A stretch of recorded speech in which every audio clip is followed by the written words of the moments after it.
It's red.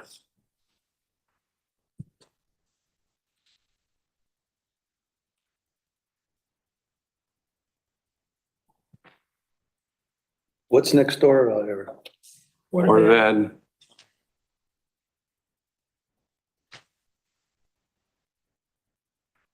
all right, you should be good to go. Okay, I'll be calling this meeting of the zoning board of appeals, February 7th, 7 PM. Can we get a roll call? Is our secretary there or is our? Green's online. No, I'm online. Commissioner Bashand, Here. Commissioner Donaluk, Here. Commissioner Dunning, Here. Commissioner McCormick, Here. Commissioner Huel, Here. Commissioner Lucas. Here. You're all set. Just for the record, I'm acting as chairman this evening. Okay, fine. So you do need to seat one of the alternates. I will see Michael. Okay. Understood. And before we jump into the public hearing, I'm just going to read a few things. Doesn't normally go this way. This is just some general information for you guys, since many of you are new and with the application and everything. So just you all aware, tonight the public hearing has to be closed. The applicant has granted all their extensions and they expire on Friday, I believe. It's the 65th day. So the public hearing should be closed this evening. So make sure before you close it, you guys get all the information that you're looking for. Ask all the questions you need to. After the hearing closes, you have two options. In discussions, if you're comfortable, you can vote to take action tonight, or you can table it and vote on it in March. You have 35 days to make a decision. And that would be at the next regularly scheduled meeting at March 7th. If you do go that option and wait till March, that's fine. But ex parte rules remain in effect, so you shouldn't discuss this with any other board members or anything in that time.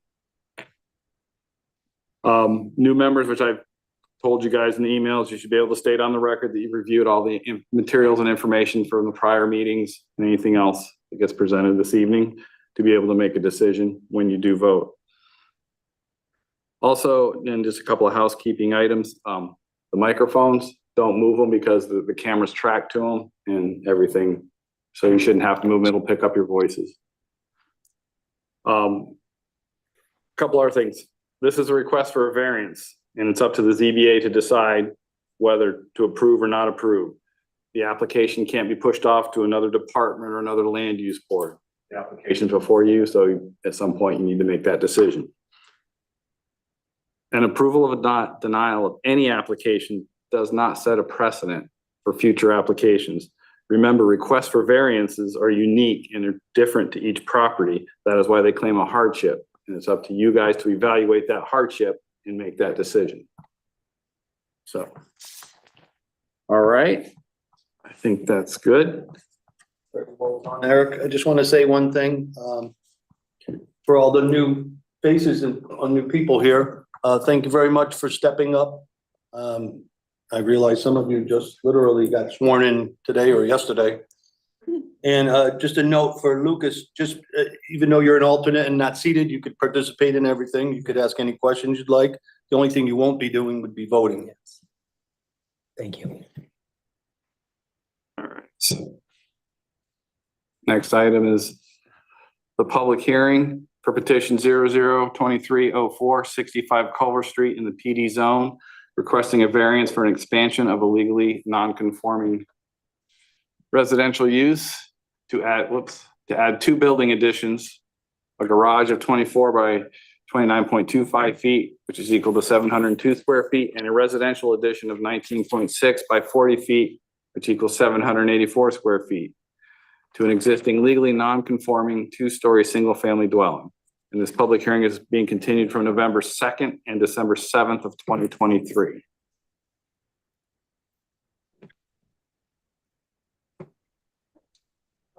For the record, my name's Megan Hope. I'm an attorney with Alter and Pearson and Glastonbury. I'm here tonight representing Tim Botfin. He is the property owner of 65 Culver Street. He's here tonight with his wife and his daughter and his parents as well. I did, kind of before I knew all the change of that was going to happen on the board, I had planned to really do a complete presentation. So I'm going to proceed with that, kind of starting from the beginning. I know it's been months since the board has reviewed this. So I know some people weren't here before, but my plan tonight is to really go through the whole application and do a complete presentation. And feel free to ask any questions as we go through. Mr. Potvin filed his application for a variance. That application would be to essentially allow him to build an addition on an existing single-family house. He purchased that back in October.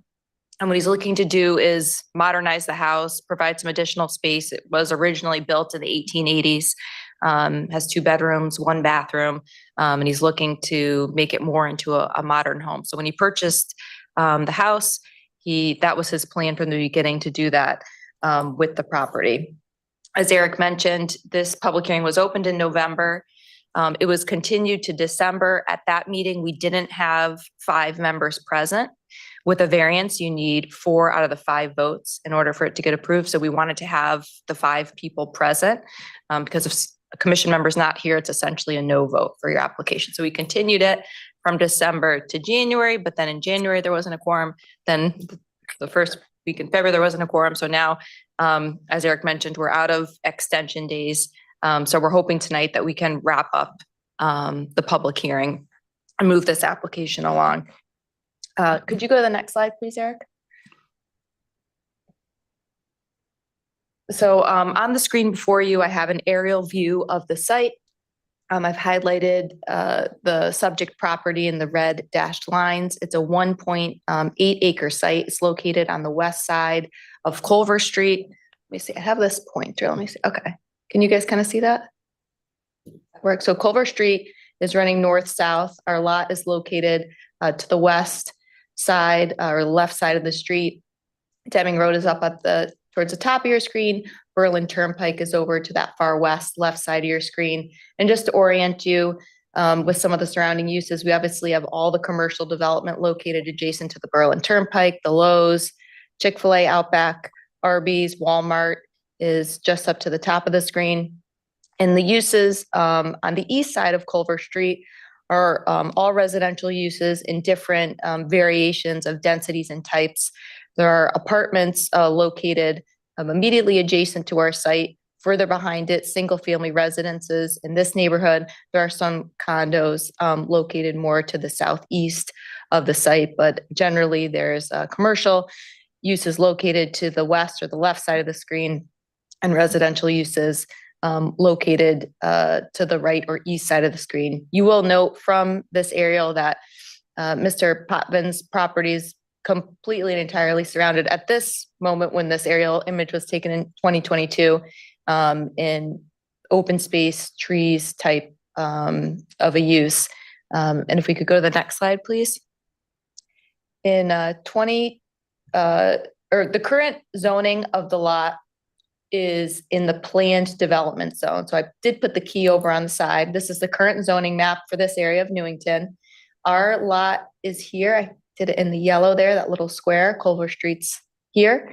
Everything to the left of Culver Street is planned development. That's a zone that allows for some flexible commercial uses, also higher density residential. And again, everything to the right is some variation of a residential use or public land that you're seeing over here. If we could go to the next slide, please. What I have on the screen are 2 maps. On the left side of the screen is a zone change application map from 2021. This was submitted to the Town Plan and Zoning Commission by the applicant who was proposing to do a large apartment complex in that green area that I showed you on the aerial map. At that time, there were several lots that were part of that application. Some were already zoned PD in that red. Some were zoned R20, which is a residential zoning district, typically for single-family homes when you have a 20,000 square foot lot. And some were dual zoned in both PD and R20. The applicant in that application applied to change the zone to all those lots, even the lots that they weren't planning on developing the apartments onto. So what you're seeing on the left side of the screen is a zone change application map showing that what the applicant requested was that all the lots, including Mr. Poppen's lot, be rezoned to PD. But then when they came back in 2022 for the special permit and site plan application, his lot was excluded from the proposed apartment development. So it changed the zone, but didn't contemplate it as being part of the development. Could we go to the next slide, please? This was an issue because a single family residential use is not allowed in the planned development zone. So when the TP&Z changed the zoning designation for the whole area, it didn't have an impact on those lots that didn't have anything, or we're going to have a building that was being raised, but it had an impact obviously on this lot because it had a single family house that previously was in compliance and was conforming with the R20 zone, which allowed single family houses. When they changed it to PD, it made it a non-conforming use within the zone. This was something that Eric pointed out when the TP&Z was voting on this application. So it was something I think that they were aware of, but obviously it was part of a much larger application. So I think there were just other facets that the zoning commission was looking at. And at the time, the woman who lived in the house continued to live there and wasn't proposing any changes. So it wasn't an issue at the time. It is now, which is why we're here. So we'll go to the next slide, please. The other thing that I noticed today when I was getting ready for this hearing is I saw a rendering for the apartment application, and you're seeing all those apartment buildings off of Colvert Street on the left side of the screen. And here's the house over here, still there. So I think the commission was aware that that house was going to remain, but hadn't really thought about that next steps, what was eventually going to happen to that parcel. We go to the next slide, please. So this is the proposed site plan for our variance application. This large green square represents our entire lot. Again, it's a little over 1.8 acres. We have about 250 feet of frontage along Culver Street. We have one curb cut off of Culver Street, which is the existing driveway. The orange portions here are the existing house. The house portion is more towards the north, and the existing two-car garage is down to the south. Regarding other existing structures on the site, there is a detached building here. It's a little over 1,000 square feet. We've got a little shed in the back. That's where that little orange square is. I wanted to show you this first because I'm going to show you a couple of photographs from the site. I thought it'd be helpful to orient yourself. We are proposing to add on to the house. As I mentioned, this home is fairly old, so we're looking at a width of a little over 20 feet in that original portion of the house that's 2 stories. So if you think about a typical parking space that's 18 feet long, it's a little bit wider than that in its 2-story portion. But what we're proposing to do is extend that existing 2-story portion of the house towards the rear. So this portion right here is a proposed 2-story addition. This square in the back would be a deck that would be coming off of that. There's a porch, which is that small rectangle towards the top or the north side of the house. And then we are proposing to expand the garage, which is that yellow footprint towards the rear of the existing garage. If we could go to the next slide, I just have a series of photographs of the existing site, and I've put some arrows to help you picture where these additions are going to be. Again, this is the existing house. That rear addition would extend out towards the rear here in this direction. Can we go to the next slide, please? This is another view from Culver Street, but looking at the house from the garage side. Again, that garage would get extended towards the rear here, and the house would also get extended towards the rear in this location. Could you go to the next slide?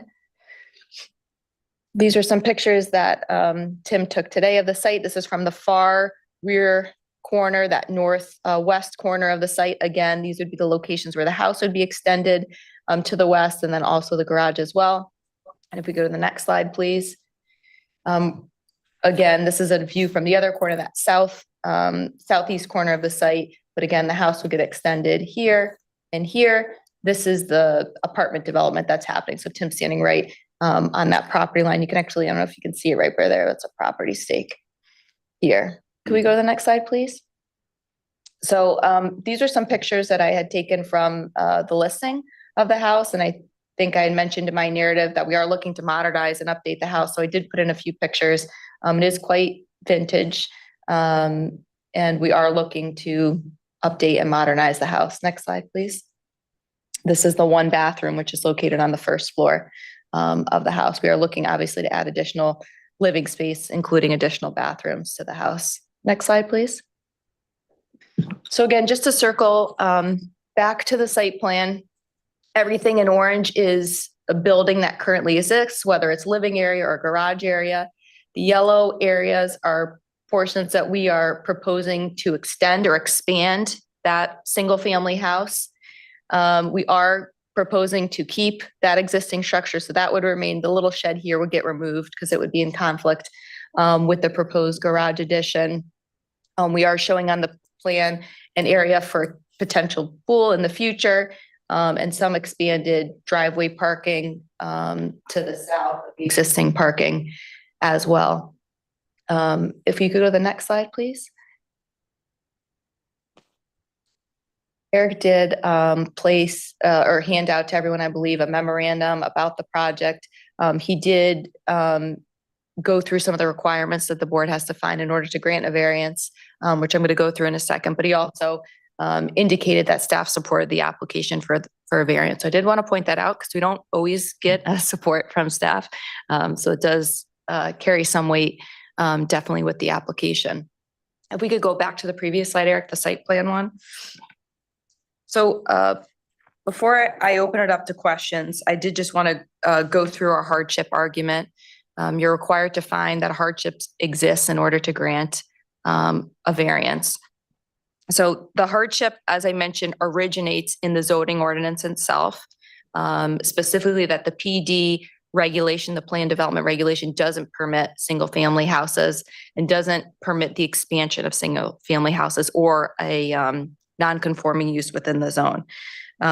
It was something that was out of the control of the applicant and beyond his control. The zone was changed previously to him purchasing the property. He wasn't involved in that at all. It wasn't something that he created himself. It definitely is a very unique situation.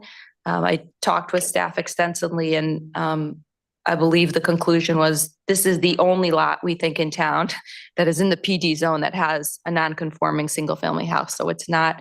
That's correct. Yeah, it's not a situation that is happening in other areas of town. This is the only parcel in town that it's occurring in. So definitely is unique, a unique situation, very peculiar.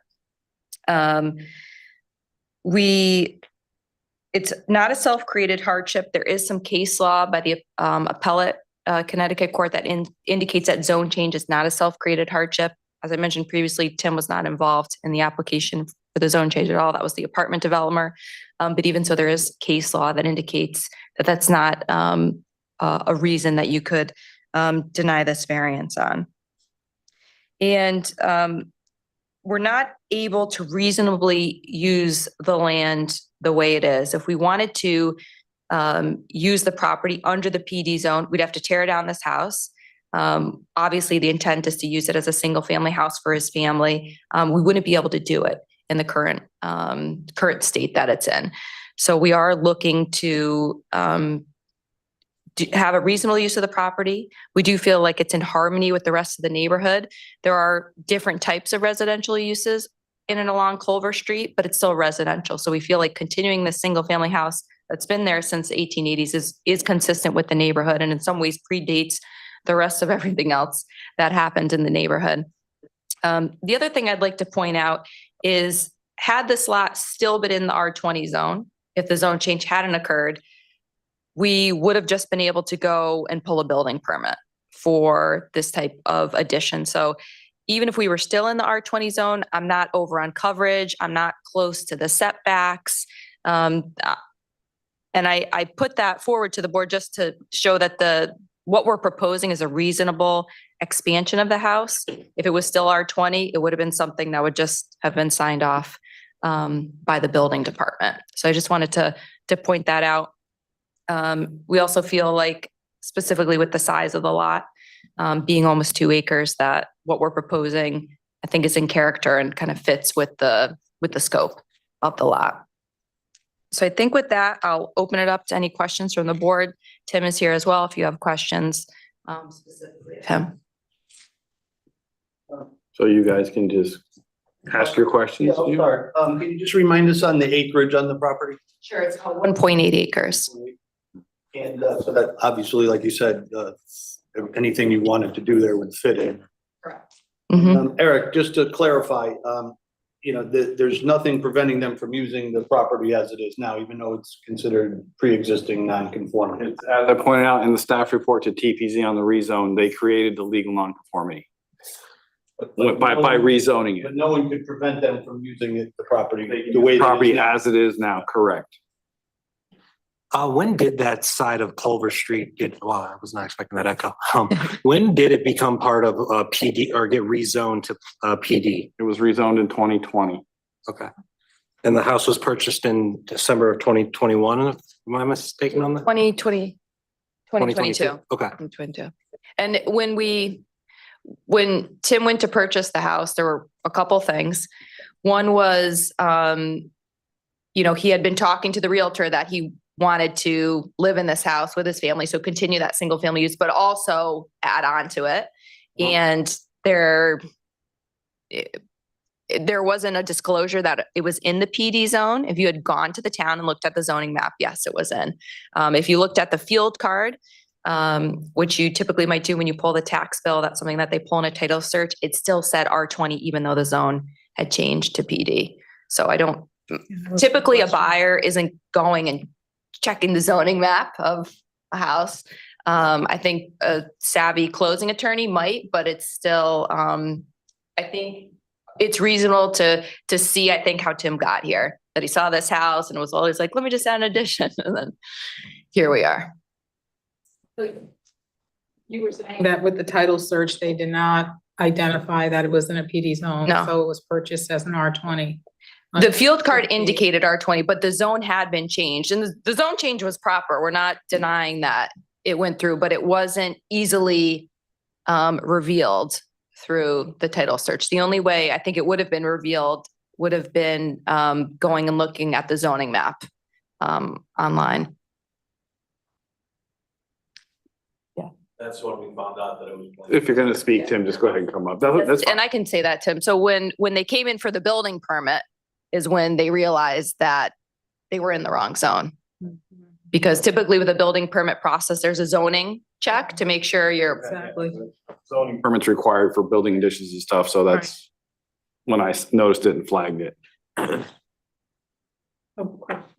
Since, you said. Can I just interrupt for 1 second? When Commissioner speaking, just identify yourselves for the secretary, because she does the minutes too. Thank you. Since you said it was unique to Newington, how do you know that since it was so undetectable? Sure. So when we're looking at the uniqueness question for a variance, we're trying to see if this fact pattern is something that exists elsewhere in the town, in other lots. And so in order to check on that, I checked with the planning department to see if there were other areas that had been rezoned to PD that still had non-conforming single-family houses. So that was a review that I did with the zoning department. And they indicated that, no, this is the only lot where we have the PD zone and an existing single-family house. I think there's been other areas where they've changed to PD, then torn down the house, and then that's not an issue because they're building something else. Correct. But this is the only lot in town where these set of circumstances apply. Was there any effort, this is Sharon Dunning, was there any effort to go back to TPZ and try to get it rezoned? Yes, well, yeah, so when Tim first called me and explained the whole situation, and typically in a situation like this where it's unique in a way because I think what we're asking for, which is to put an addition on a single family house. I think if you've asked people, is that offensive to you? Is that a problem? I think people would say no. What's the big deal with that? The issue here is really process. How do we get there? And there's really 3 ways an applicant could get there. One is getting a variance from the ZBA. The other is going back to TP&Z and trying to get the zone rechanged back to R20. And the third option would be to have the TP&Z adopt a text amendment, which would allow non-conforming single-family homes in the PD zone the ability to put additions on. And there's not a regulation like that in Newington's regs, but they do exist in other towns, and there's certain thresholds. You can expand it up to X percentage or something like that. So I had discussed all those options with the planning staff. The thought was to sort of proceed down this route specifically because Tim had already filed the application before I was hired. So we wanted to kind of close that out. At that time, I didn't think we were going to get continued to 3 meetings. So being that as it may, when we were having some issues with the quorums with CBA, in January, I did submit for a pre-application review to TP&Z regarding a zone change. And that was not put on the agenda by the chairman. So that's still pending with them. If the variance was granted here, I obviously would withdraw that. But that is another avenue. I may, the chairman wanted them to finish the process for the variance before hearing anything because this is really the proper course of action right now is for the variance first. And then they do have other avenues if you choose to do whatever you choose to do going forward. But this is the one that kicks off the process. Mike Dunlop, if it continues in a PE zone, does that mean that let's say he wanted to put another building on that property, does that mean he would have to go through this process again? Yes, it does. Depending on the building, Mr. Donald. So the way I view it, if you approve these building additions and in the square footage allowable, that's fine. Anything that, in the future, a pool, a shed, a deck, I consider an accessory use to the residence, and I wouldn't necessarily require a variance for that. That's the way I look at it. But another building addition. But if it's another building addition or another building, yes. Eric, excuse me, what if that building was something allowed in a PD zone? So it wouldn't be an appeal, obviously. Correct. So if you grant this, if you don't grant this, if Mr. Potvin and his family stays there for 5 years and then somebody approaches them and they sell to an entity that can put up something in the PD zone, that's what they'll do. And there's not going to be any. Right. And the nonconformity goes away and there we are. And any new permit, which would go through the TP&Z special permit site plan process, would supersede the variance if there was a change of use. Right. A question actually for Eric. It appears in reading all of the documents related to this case, it appears that there was a delay between the time the zone was changed to PD and the time that it appeared in the town records. Is that correct? All of our records were updated in the zoning office. The new zoning map was filed in the clerk's office as we're supposed to do. The assessor's office, I have no control over. Yeah. And I think that's where the issue came and I'm not denying that it was a proper zone change and planning did the proper steps. I think the issue really happened is that was not updated in the tax assessor's office. And typically, that's what people typically check. I would say when you're buying a house, you look at, square footage, what the old tax bill was. You're not thinking, ooh, let me go pull that zoning map from the town clerk's office. And sometimes, sometimes realtors do come up and ask questions. Not always. Sometimes they call on the phone, but not always. I'm wondering, what's the other structure on the property? The structure more towards, it's a barn type of structure.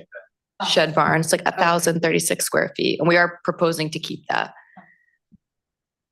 You're talking about the. The brown other or the orange, white. the other orange, Okay, yeah. that's the pool, I think. they Yeah, were that's the pool, proposing. yeah. But behind it, One is this one here at the top.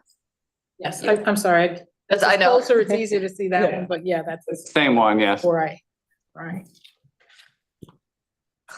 Eric, just from my own knowledge, if we were to grant this variance, does that then change the zoning of that property? It does not. So it's still considered PD, it's just Still given like PD. a special exception from regular. It's a variance and that you're varying the zoning regulations because the PD zone does not allow single-family homes. Gotcha. So it's a legally non-conforming use due to the zone change, and they want to expand that legally non-conforming use, and that's where we get into this conundrum. Understood, thank you. And a variance too, I'll note, does get recorded on the land records. True. So if a subsequent person purchases the house and wants to continue it as a single family zone, they would get that as part of their title search. They would see that they are able to have this expanded footprint the way it is. It also might give them a little heads up too, that if they wanted to do more, they'd have to go back, but the variance gets recorded, which is helpful, I think. So it stays as a PD, but they would have that footprint from the additions that were Correct. put onto it. Mhm. Another question, I happen to live nearby. I pass by there almost daily. Mhm. And since that land has been cleared, begun to be cleared Mhm. for the apartment complex, the older buildings on the lot, the shed or the barn. Yeah. Appears to be maybe back to 1880. I don't know how old it is, but Mhm. let's say he wanted to upgrade the barn. Does that require a So for, There's a barn off of the property. Is that the one you're talking about? barn on the property? That's a shed or Or a shed. garage, but there's a barn still behind it, right? there's other smaller buildings off of his property that are gonna be removed by the developer for the apartments. As far as anything that's legally non-conforming, you can rebuild it same size, shape, in the same location. You just cannot expand that legal non-conforming. So for instance, worst case scenario, that barn burns down. He would be able to rebuild it as it is in the same location. He just can't, Without having. to without go- talking to us. He just wouldn't be able to expand it. He wouldn't be able to, expand it by 10 square feet or 5 square, nothing. As Would have is. to Be but- in the same footprint. Yep. Okay. I was just pointing out that, I don't know if you're referring to there's a shed there, like an equipment shed, and then there's a barn behind it, Right. right? Is the barn still there behind it? That's off of this property though, correct? Yeah, those are getting taken down. It's still there now, right? I know, they've done, I think. They've done some stuff out there, yes. I wasn't sure which one you were referring to, Yeah, because that is old. Those are old. yeah, they are. The field card says that the long skinny building that's at the top of the screen, that's 1,036 square feet. It says it's built in 1900 is what the field card says. And we'd be proposing to keep that and fix it up, but not expand the footprint. Lucas, do you have any questions? You had answered a number of my questions. I was wondering initially when you had found out that the property was zoned as this planned zone rather than being an R20 property as you were led to believe Mhm. during the sale of the house. Yeah. And you touched on that. And when exactly was that? When you had gone to the office to get the permit for So. what you thought was initially a residential house? Glad you said that, because I kind of wanted to. Yeah, that was just one And thing. I just state your definitely- name and address for the record, Tim. Thank you. My name's Timothy Potvin. I'm the owner of 65 Culver Street. So just to walk you through, so I'm originally from Newington. This was like a dream come true. We went to the house, we couldn't believe it, we could afford it. And we're walking with the realtor, who's also the listing agent. And my family was there with us. And they go, oh yeah, no problem. You could put an addition on, the house kind of small, but don't worry, you'll be able to put an addition on, no problem, right? You get the MLS listing, it says residential. You go to the tax assessor's office, it says residential. The listing agent's saying it's residential. It's a residential home. Who's gonna question anything but that? What is there to question? It's a residential home, residential on the MLS, residential on the tax assessors. Until we came up with the drawing and got in contact with Eric, this is when we found out. So that's. How many months was it after you bought it approximately? Probably 2 to 3, where it was fairly quick, but it was already, you know, the paperwork was done. We had no intentions of, until we purchased it, to even talk to the town, Mhm. you know, so that's kind of happened. Thank you. One question for you. Yes. Is that, which people are your direct family members? Oh, so this is my mother and father and my wife and my daughter. Hi.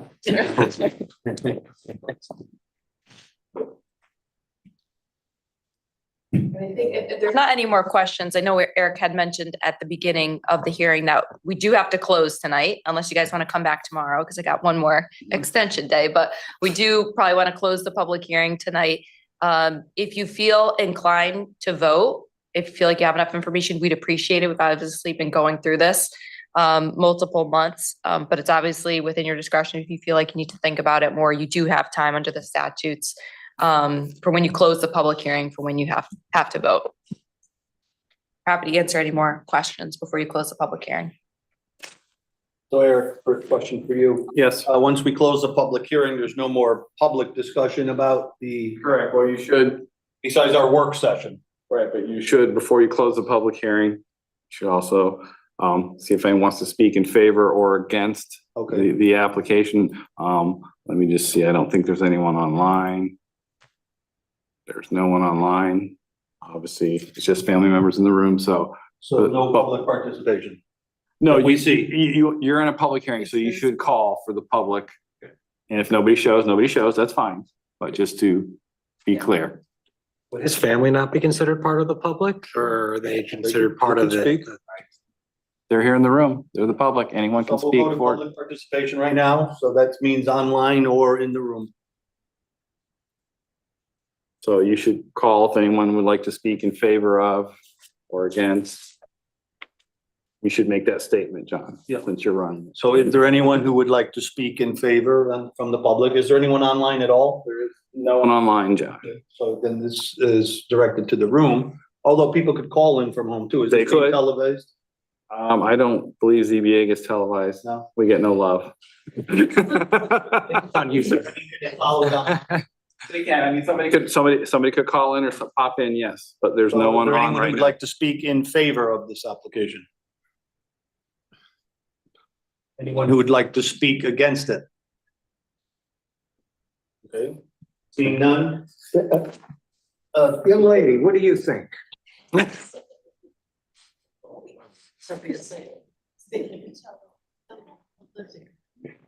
Hey, can you come up? Go ahead, come on. Put her on the spot. I'm telling you. I go to, I'm Sophia Potvin. I'm 8 years old. I go to John Patterson Elementary School, and I want to live in 65 Culver Street. And I feel like that we should have known that it was changed. It's okay, we give her a mulligan, whatever. Sorry. Say thank you. You did, Thank you. you did very good. Thank you. Thank you. Okay, so public participation is over. Consideration to close the public hearing, we don't have much options, just like the attorney mentioned, so. Again, once we close the public hearing, then we won't have any more back and forth with. Correct. With the applicant. Correct. We could discuss it a little bit. You'll amongst discuss it ourselves, amongst yourselves. and they could be present during it. Absolutely. And we, if we go into, our discussion period, that doesn't mean we have to vote on it tonight, correct? Okay. And then we could look at the consensus of what there is if we. You can get a consensus of the board, and if you choose to move forward, someone can make a motion. I left you some draft motions either way. Do we need a motion to close the public hearing? Second to close the public hearing and then a vote, and you can do a roll call vote with Noreen. Can I make the motion to close the public hearing? Seconded. I'm sorry, who seconded that? Michael. Lucas seconded it. Thank you. Joanne seconded it first, but that's okay. She's just got a quiet. I thirded it. That's okay. That's okay. Maureen, can we have a roll call vote for closing the public hearing? Surely. Commissioner Donalek, Aye. Commissioner Dunning, Yes. Commissioner McCormick, Here, Yes or no? For closing the public hearing? yes. Commissioner Hall. He's not voting. Oh, I'm sorry, Commissioner Lucas Yes. and Chairman Bashan. Yes. Okay, You have 5-4. unanimous. Yes. thank you. All right, so now we're going to discuss it amongst ourselves. The attorney is well aware of that, I'm sure. Yes. So the question is for everybody here. I've been through this and Sharon's been through it from the beginning. You guys are all new. We do have a 1 month period to think about it. And you know, even in the attorney's own words, this is unique and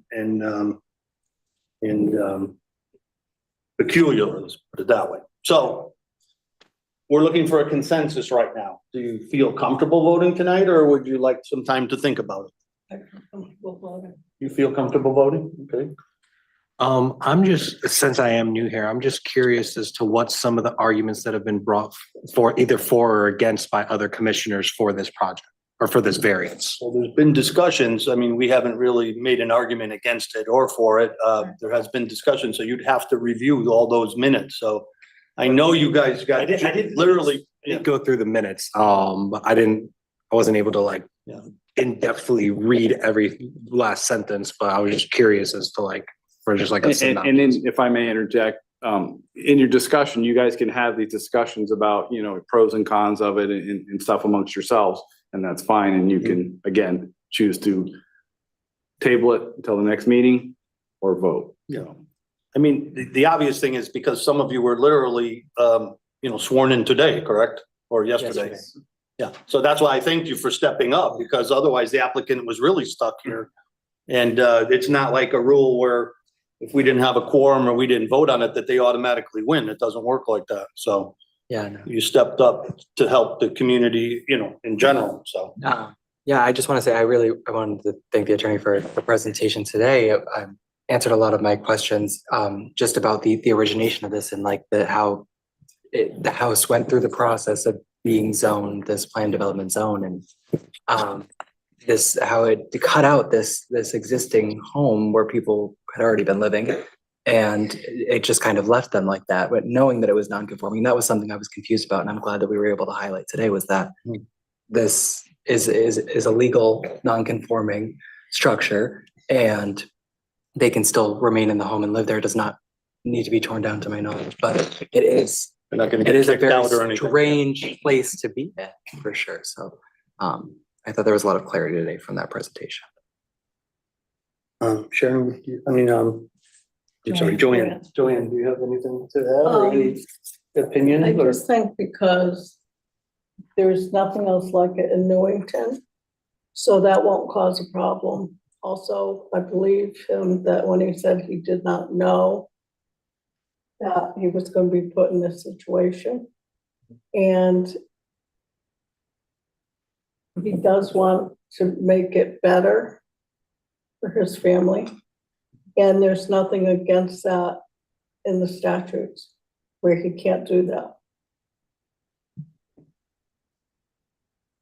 Anything else? No. Okay. So, I've gone both sides of this We had enough decision. time, yeah. And I'm still torn, even at this moment, to be totally honest. Mhm. I think the biggest concern for me is precedent. Being concerned, making a decision in favor.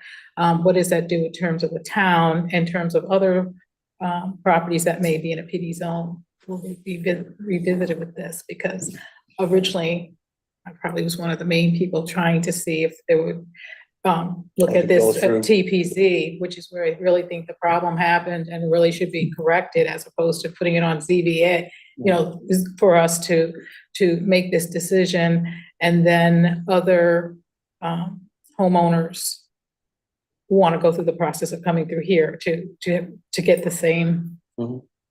decision. That was a concern. But I did ask her if why she was sure. Ask who? I asked the lawyer why she was sure there were no other houses in the. Right, but I'm saying in the community. future, I'm saying future, not necessarily past, but Yeah. if someone else were to buy a property and it's in a PD zone and want to do something similar, but making additional Oh, things, what will that do? Will that create a precedent because Well- they would be aware of this case? Mhm. Didn't you? Mentioned, Eric, earlier that we're not necessarily setting a precedent by making this decision today. I was No, about that to is- bring that up as well.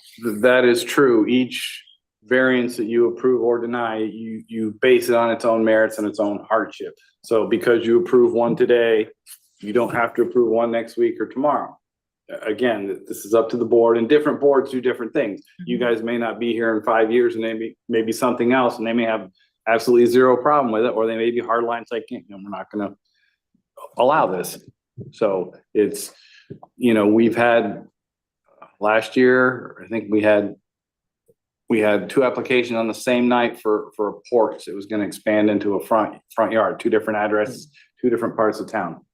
They both were denied, but the votes weren't the same, and the applicants were very confused afterwards. One was 3-2 and one was 4 or 3-2 and whatever, I can't remember, but it was just, so, it doesn't always, each one is on its own merits, and then that's really up to you guys to Thank to you. go through that process.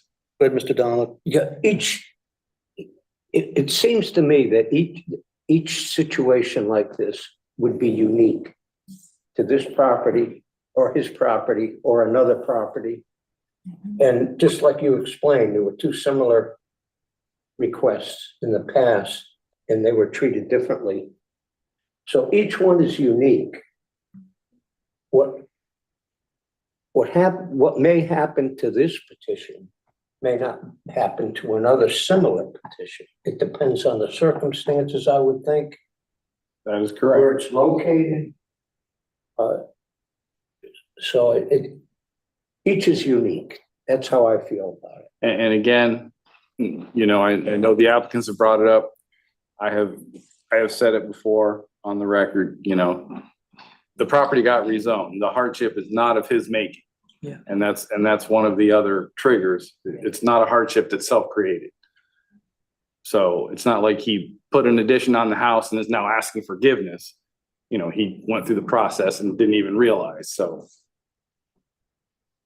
Yeah, I don't think we'd be setting a precedent, again, because each situation is unique, in my opinion.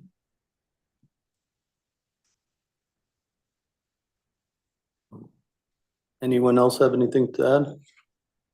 We have a couple of issues here. So we do have the issue of, do we want to table this until the next meeting?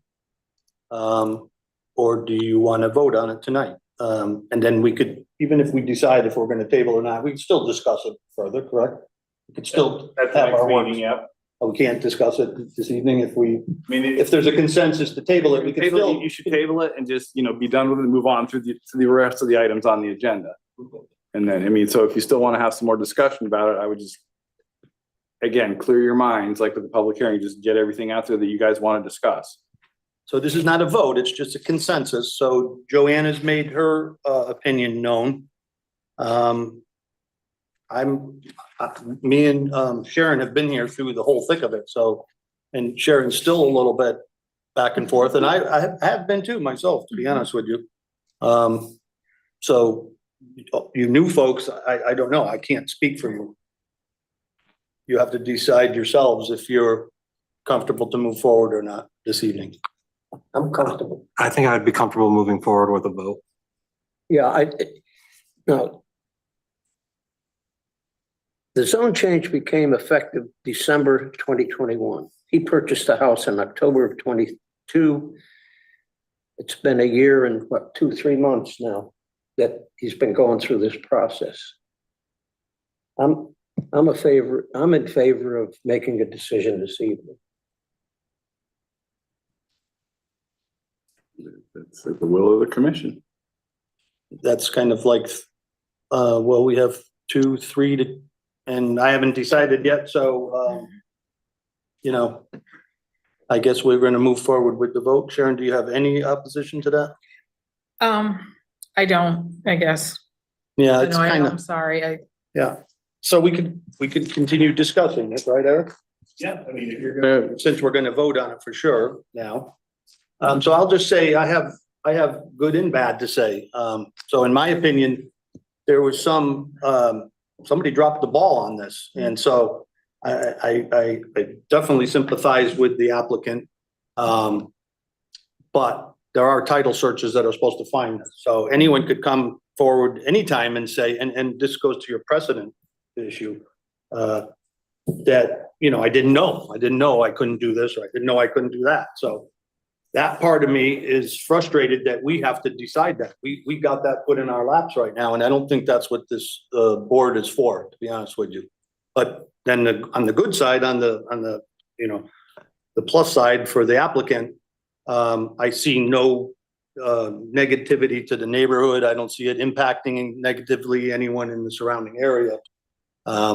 So, you know, even from the beginning, I was leaning towards approval. So I'm still that way, and I'm not trying to influence your votes, but that's my opinion. I'm frustrated that we have to decide this, and they do have other, you know, they could do the zone change or a text amendment, but it's in our laps right now. So, if I may, Mr. Chairman, just one thing I would point out: if the reason it's here is because it's an expansion of a non-conforming use. So even if we have, because it got rezoned, so even if we have a house over on Audubon Avenue, we'll say, that is somehow non-conforming because a lot of them are up over the building line, and they want to come and put a front porch on, they're going to have to come to you first. They're not going to go to TPZ and have to get it rezoned because there's nothing, you know, it's all residential, always has been, it's not going to get rezoned. So that's what triggers the variance request, is the expansion of the non-conforming use. If it would have just been a single family residence that had never been rezoned and he bought it that way and he wanted to put on the same addition, we'll say that was going to expand it, he would still be here before you today. I guess the thing that always bothers me about this is that a planned development, you don't get to put an addition on. Because it's been zoned for something different. The PD development doesn't allow single family homes. Okay, single family homes. So, That's Yeah. Like the attorney pointed out, it allows for some commercial uses, some industrial uses, some higher density apartments, but that's on a larger lot. So isn't there a developer that's buying or bought property adjacent or something? correct, and that clearing as part of this apartment complex has been approved and that is under construction now. Is that on the same side as this residence? It surrounds him by 3 sides. As she pointed out on her map, that whole complex he's gonna have 2 apartment buildings behind their property Okay. and another 3 to the south. Yeah, they started clearing the land last week, I think it was. so in other words, because they don't allow single family homes, there's no mechanism to apply for an application, to apply for an addition. So. Okay. Mhm. So would we consider like this house to be grandfathered in, since it was originally it was built in the 1880s? You know, there was no PD zoning, at least, I mean, not to my knowledge, of that going on back then. So, and it was only just recently changed a few years ago. So, and like it was definitely, you know, whatever attorney or realtor sold him the house really dropped the ball with not being able to see that the zoning had been switched. Once again, that's not exactly the applicant's fault. I know when I just purchased my house in Newington about 2 years ago. I know I wasn't searching through the tax collectors or tax assessment to see what my zoning was. I left that up to my realtor. Well, you left it up to your attorney who did a title search, who Right. has insurance to cover them for Right. mistakes. Yeah. Right. So that's why I'm saying it's frustrating here. Yeah. You know, the term grandfathered in, it's non-conforming pre-existing or pre-existing non-conforming. So could say- Again, like it's a grandfathered in. I point out in the staff report to TPZ, by the rezone, you will create a legally non-conforming lot. And there are other legally non-conforming lots, like you pointed out yourself. Correct. All over town. There are. It's not this particular peculiar in a PD zone. We have no single family homes in the PD zone, But correct? there's plenty of non-conforming lots. In other residential neighborhoods, because of the really old subdivisions, they were built 10 feet from the road rather than 30 or 35 feet, whatever the setback is, so. My own property is non-conforming with that. You got a big property, you're fine. Anyway, any other comments or questions, concerns? We kind of agreed we're gonna move ahead with the vote.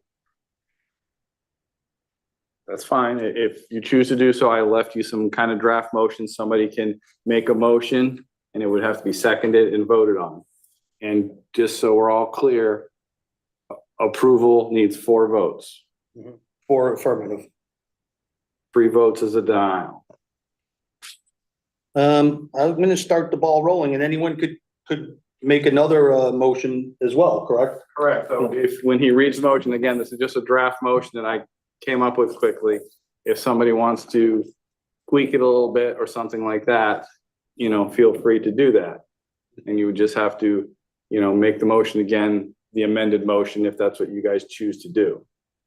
So I'm gonna make the motion to approve the variance of the 2 building additions not to exceed 1,486 square feet in total to the legally non-conforming single-family dwelling at 65 Culver Street. So Joanne has seconded it with her quiet voice. Second. There you go.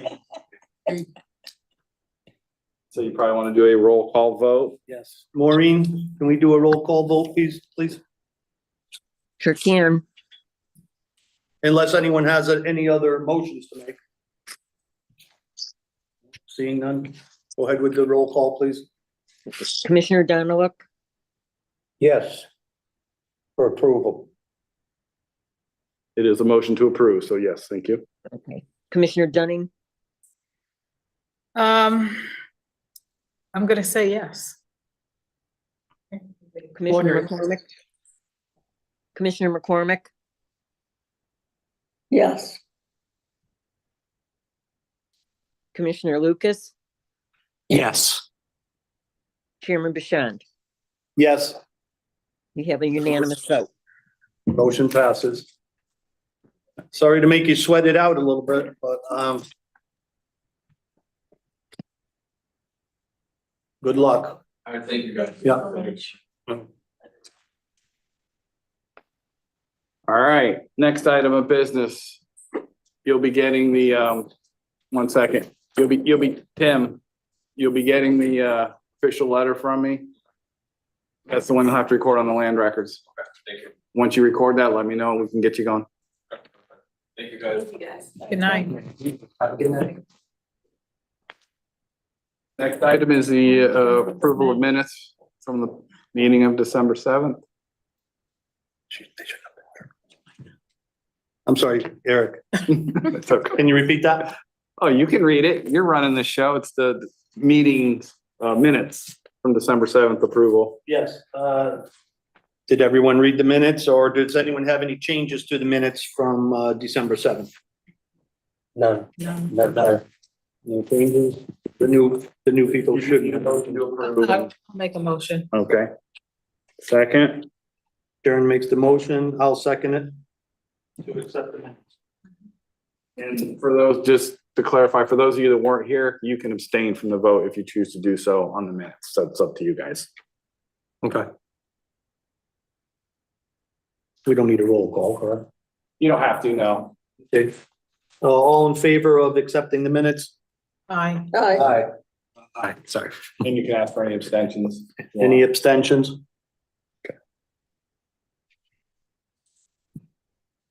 All right. Just to clarify, Michael, did you, vote or did you abstain? I voted yes. Oh, you did, okay. So maybe we should have done the roll call, but anyway. Minutes are approved. Communications and reports. Eric, do you have anything to report? So you guys are probably sick of hearing from me about taking your classes and all that good stuff, but I sent you the links. Do let me know when you've completed them, just so we can mark you off, because we do have to report to the state each year. So you'll be good for 2024 once you take them. We will have a meeting next month in March because we will have to hold election to fill 2 seats. Elections for what? Elections for officers. Mr. Bashan is the vice chair. This morning, the existing chairman resigned from the board. And they never voted on a secretary because when they were taking the vote at the time, I knew there was gonna be new members appointed, and they said, well, we'll wait to see if we have anybody else who wants to be secretary. So we'll at least have it for that item. We could potentially get an application. I'm not aware of any yet. Did I hear you correctly that the current chair has resigned? Yes. Okay. So that's why Mr. Bashan is running the meeting as the vice chairman.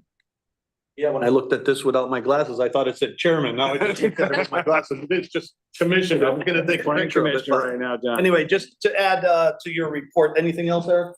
I don't think, and as other courses and stuff become available, not just the online ones, but sometimes they do some other ones.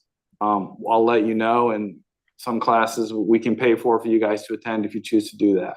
Are any of these legal requirements? So the ZBA and the TPZ are required by the state Mhm. to view those courses once a year.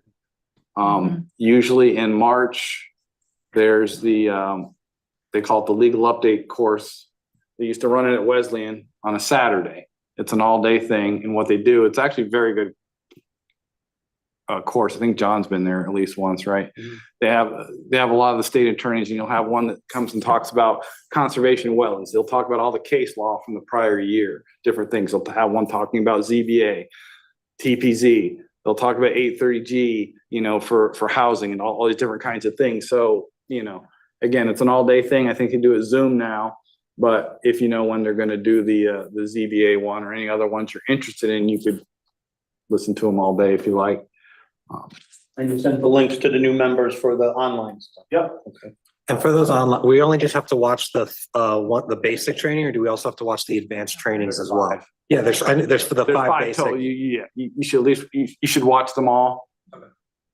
Eric, as a request, and especially even just for me, can you send that link like once a week for the next month until our next meeting?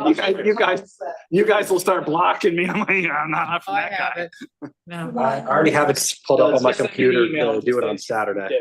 That's fine. Oh, Just- okay, Yeah, 'cause I just, told you wanted an email. yeah, just send me an email, say, hey, I finished the course it's on, just give me a date, boom. Will there be like a certificate? I'm sorry, Michael, I didn't see Yeah, you. the course at Wesleyan, you said that is online? No, they usually do it via Zoom once a year. So when I know it's coming out, it's usually in March, I think, so Let us know. I will let you know. Upon completion of watching those videos, is there like a certificate of completion that we receive in order to like prove that we did it? or- No, this is kind of the honor, there isn't, some of the classes are done in person. But they leave those up now because of the state requirement, not everybody can get to the classes, so. In the future too, I'll let you know when they're having classes, and it might be one of the classes you already watched online, but you could go in person or via Zoom and be an active participant, and for those, you do get a certificate. Understood, thank you. So, but if you just watch them, just tell me the date and, you guys will be good. I want the date I watched. Just tell me when you're done with them. That's all, yeah. I don't need the date for each one. If you want to, that's fine, but. Okay. I remember. Moving on to the next item 8, old business. We kind of jumped to things there, but Yes, we kind of did, but okay. we took care of that. Got the applicant out. I just want to say one thing before we go to adjournment. I just want to thank Chairman Payne. She did run a tight ship here, and it's unfortunate that she decided to resign. But I just wanted to thank her, and you other folks didn't get to experience her, but she was pretty good, right? Yeah, I agree. Yeah. She's a good I thank chairperson. anybody from the public that serves on the board, because I know it takes time out of your lives, so. So we will go to adjournment. One other thing, if I may, do any of you have any other questions for me before we just cut tonight? Okay, you're sick of hearing me, that's Do you good. have tonight's winning lottery numbers? Not right in my hand. So if we can get a motion to adjourn. Motion to adjourn? Second. Seconded, okay. Who made the first? I didn't hear. Who made the motion? Okay, thank you. Karen, I believe, seconded it. You got a Thank you, vote? everyone. Thank you to all the new members. Thank you. Welcome. Like I said, for stepping up. We went a couple of meetings without a quorum, right? Yes, that's kind of why it was dragged out so long. And